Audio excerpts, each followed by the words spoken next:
Hey guys, look for two tutorials this week. The first being this one, which is my much obsessed over rose petal jam recipe and process. And then the second video is all about how to package your jams for sale or for use as wedding favors. So check that one out as well.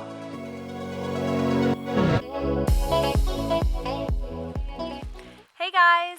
Tonight is a beautiful, hot, sunny night here on Prince Edward Island. It's a Sunday in July and I've just finished work and I came out to the trail system because right now all of the wild northeastern roses are in bloom. So the ditches and trails in Prince Edward Island are just lined with these bright pink flowers that you can see here beside me. They're everywhere and they're really easy and fun to forage. So I've already gathered a bag and that just took me a couple minutes.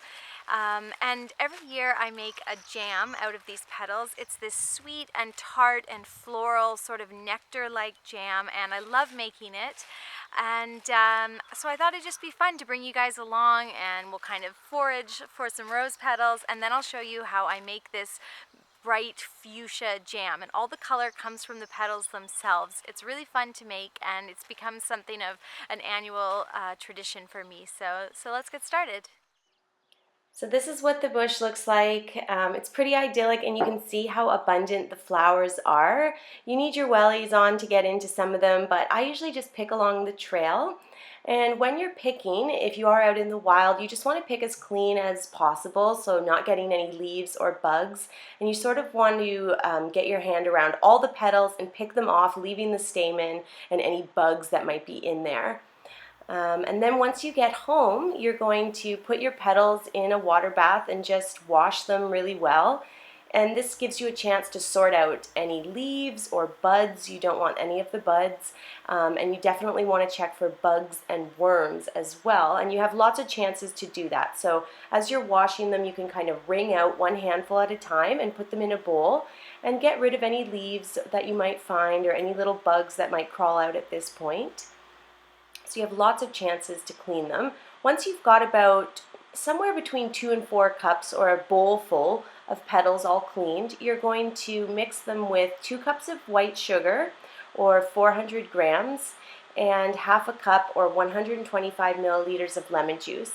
And what you're going to do is you're going to macerate the petals, so you're just going to massage them with the sugar and the lemon juice.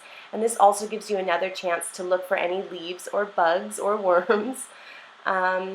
And you're going to start to see the rose petals sort of turn into a paste. And this is the process through which all that beautiful fuchsia color gets trapped. And you're just going to let that sit for a while once you're all done.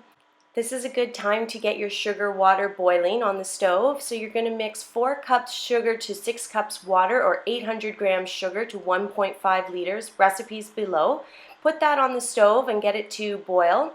And then start getting your jars ready. So you're going to take a flat of half cup jars and put them in a nice water bath, get them nice and clean, and then put them all on a cookie tray and stick them in the oven for 20 minutes at 220 and allow them to get sterilized. You want to have very clean, sterile jars.